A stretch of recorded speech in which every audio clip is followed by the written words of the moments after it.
Shalom, jumpa lagi di Lunch with Jesus.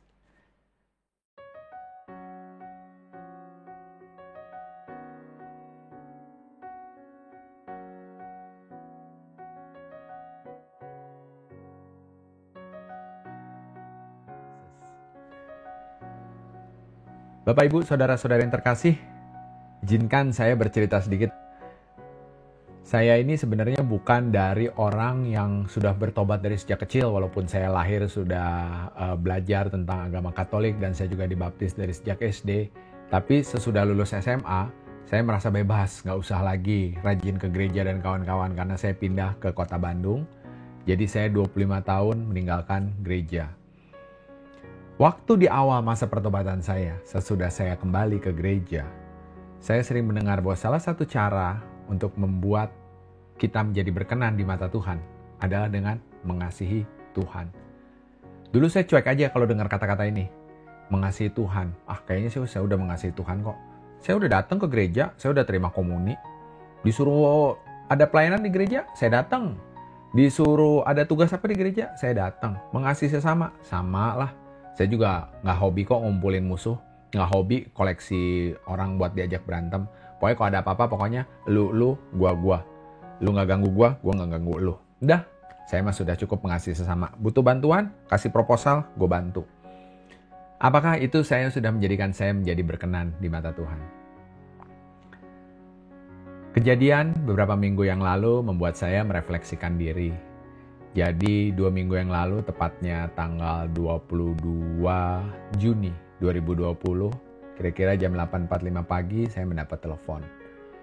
Saya ada pelayanan juga sebagai ketua seksi kepemudaan di Paroki Santo Laurentius. Jadi saya tugasnya juga ngurusin anak-anak OMK. Saya dapat telepon dari salah satu OMK di Paroki Santo Laurentius bahwa ada seorang anak OMK yang kecelakaan dan sudah meninggal. Jenazahnya sekarang ada di Advent. Saya bingung waktu itu. Waduh, saya harus berbuat apa? Saya nggak tahu mesti ngapain. Saya nggak ada pengalaman ngurusin jenazah. Saya juga masuk ke IGD. Wah, takutnya kayak apa ya gitu ya nanti lihat jenazah. Ini orang kecelakaan lagi. Saya bingung. Terus tapi saya ingat, saya cukup kenal sama anak yang disebut kecelakaan ini. Dan saya juga tahu bahwa dia adalah anak rantau. Orang tuanya jauh. Nggak tahu di kota mana. Belakangan saya baru tahu orang tuanya ada di Papua. Jadi saya putuskan, saya tinggalkan pekerjaan saya berangkat ke sana. Sampai sana, saya orang ketiga yang sampai di sana. Suasana sudah cukup ramai. Benar ternyata itu adalah salah satu OMK dari paroki kami. Dia sudah terbujur kaku di ruang IGD. Nyawanya tidak bisa diselamatkan. Dari saksi mata bilang dia mengalami kecelakaan di Jalan Cipaganti dan meninggal di tempat. Pada saat itu, saya terus terang saya bingung, saya nggak tahu harus berbuat apa.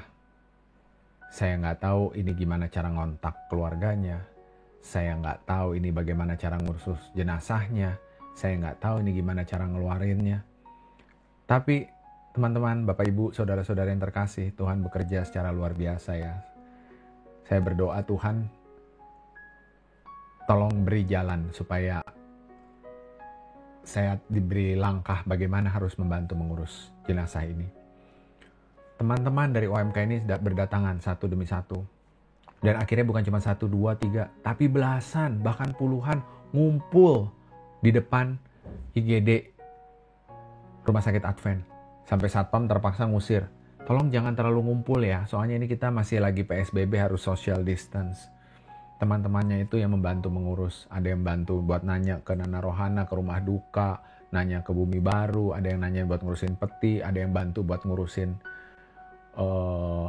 jenazahnya bagaimana. Pada saat di ruang jenazah pun kita juga sebenarnya sempat bingung. Masih banyak barang-barang yang belum dibeliin.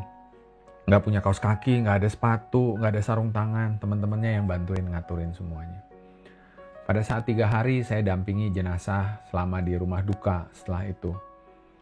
Yang datang, padahal ini lagi masa social distance. Ini lagi masa PSBB. Saya 3,5 bulan itu nggak mau datang ke rumah sakit sebenarnya. Saya 3,5 bulan nggak mau datang ke rumah duka. Dan saya yakin banyak orang yang berpikiran sama. Tapi ini Bapak Ibu Saudara-saudari terkasih, yang datang luar biasa banyaknya. Teman-temannya berdatangan satu demi satu, dan tidak hanya teman-teman yang seusianya. bahkan orang-orang yang jauh lebih tua, om, tante, bahkan saya dapat request dari oma-oma yang sebenarnya pengen datang tapi saya larang. Jangan ibu sudah tua, jangan datang dulu ke tempat sini. Saya yakin almarhum pasti akan memaklumi. Bapak ibu saudara-saudari yang terkasih, ternyata anak ini, dia itu membawa dampak yang luar biasa bagi orang-orang di sekelilingnya. Saya tahu, padahal saya kenal anak ini sebelumnya. Anak ini adalah anak pendiam. Anak ini memang pelayanan di mana-mana, tapi dia tidak pernah pegang jabatan yang tinggi satu kali pun. Dia bukan koordinator persekutuan doa, dia bukan seorang pewarta, dia bukan juga seorang pemusik kondang. Bahkan kayaknya tim doa pun bukan. Dia hanya jadi umat.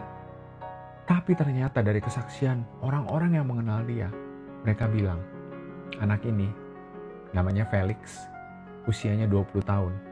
Si anak pendiam ini yang punya cita-cita buat jadi seorang marketing. Dia selalu ringan tangan, gak pernah marah.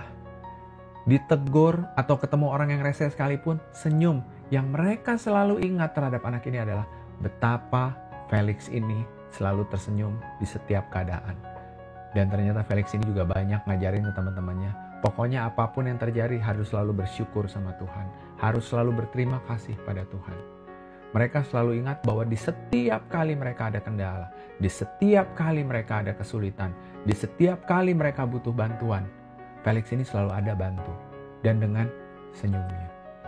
Saya mencatat tidak kurang dari seksi dari Bina Iman Anak, dari Persekutuan Doa Anak Muda, Legio Maria, pendalaman Alkitab buat opa-oma, terus juga Catholic Family Ministry, Young Men, terus ada 8 atau 9 lebih kategorial atau kegiatan yang dilayani oleh anak ini. Tapi dia tidak menjadi petinggi dari salah satunya, dia hanya umat. Tapi hanya dengan menjadi umat, dia ternyata benar-benar memberikan bekas yang sangat luar biasa. Saya baru teringat dengan satu ayat Alkitab yang saya baca belakangan waktu itu, yaitu yang diambil dari surat Yohanes ke-1 bab 4 ayat 21 yang berkata demikian. Dan perintah ini kita terima dari Dia. Barang siapa mengasihi Allah, ia harus juga mengasihi saudaranya. Dari situ, Bapak Ibu, saudara-saudari terkasih, saya serasa disentil. Saya di situ baru sadar bahwa untuk menjadi berkenan di mata Tuhan, Tuhan gak butuh kamu itu jadi pewarta kondang. Tuhan gak butuh kamu jadi pemusik kondang. Tuhan gak butuh kamu jadi ahli multimedia yang bisa bikin animasi luar biasa hebatnya di gereja. Tapi Tuhan cuma butuh ketulusan dan senyummu. Seperti yang dilakukan oleh Felix pada orang-orang di sekelilingnya. Ada oma yang sampai bela-belain datang karena dia bilang apa? Setiap kali saya misa, setiap kali saya datang, anak itu selalu tersenyum pada saya. Selalu menyapa saya duluan. Bukan saya yang menyapa dia, tapi dia selalu menyapa saya. Tidak akan pernah lupa senyumnya. Di mana setiap kali dia tersenyum, matanya selalu hilang jadi tinggal segaris katanya. Bapak, Ibu, saudara-saudari, itu yang saya pelajari bahwa ternyata untuk berkenan di mata Tuhan adalah dengan mengasihi sesama. Berikan senyum yang paling tulus dan pelayanan yang paling tulus bagi orang-orang di sekeliling kita. Saya mau ajak Bapak Ibu, mari kita tundukkan kepala. Dalam nama Bapa, Putra, dan Roh Kudus. Amin. Allah Bapa yang Maha Kuasa, terima kasih ya Bapa untuk firman yang Kau taburkan hari ini, untuk pelajaran yang Kau berikan pada kami. Bapa, kami sungguh ingin belajar bagaimana caranya agar kami bisa berkenan di mata-Mu. Kami ingin lebih mengerti lagi hal-hal apa yang Kau ingin kami lakukan sebenarnya, agar kami bisa setia terus menjalankan rencana yang sudah Kau berikan pada kami. Bapa, hari ini juga kami belajar bahwa untuk menjadi berkenan di mata-Mu, kami hanya perlu mengasihi sesama kami dengan senyum dan pelayanan yang paling tulus dari diri kami masing-masing. Bukan dengan uang, bukan dengan jabatan, bukan dengan kekuasaan, tapi ketulusan dari hati kami. Bapa, kami mohon, sertai kami dalam perziarahan kami di dunia ini, agar kami bisa mencontoh hal-hal yang sudah Kau taburkan lewat orang-orang yang melayani di sekeliling kami, yang kami yakin itu berasal dari Engkau. Izinkan kami bisa mengikuti teladan orang-orang, para kudus-Mu, para santo-santa, bagaimana caranya untuk bisa menjadi berkenan di mata-Mu. Terima kasih ya Bapa. Semua doa ini kami mohon dengan perantaraan Putra-Mu terkasih, Tuhan kami, Yesus Kristus. Kemuliaan pada Bapa, Putra, dan Roh Kudus, seperti pada permulaan, sekarang, selalu, dan sepanjang segala abad. Amin. Dalam nama Bapa, Putra, dan Roh Kudus. Amin. Tuhan Yesus memberkati.